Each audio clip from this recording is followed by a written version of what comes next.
Hi, I'm Jessica Skarzinski for Cure Magazine, your guide to every stage of the cancer experience.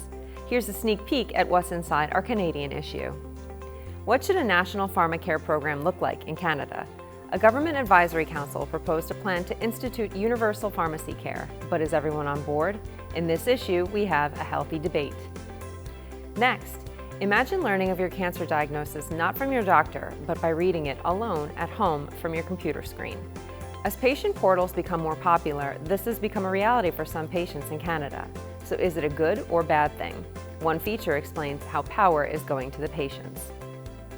And step out of the haze. Chemo Brain has become a major issue for patients following cancer treatment.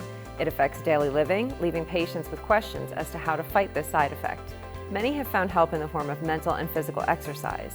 To read these stories and more, visit curetoday.com/publications and click on the latest Cure Canadian Edition cover. Or ensure you don't miss a story when you subscribe to new issue alerts.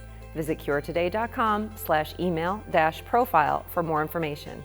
And as always, thanks for reading.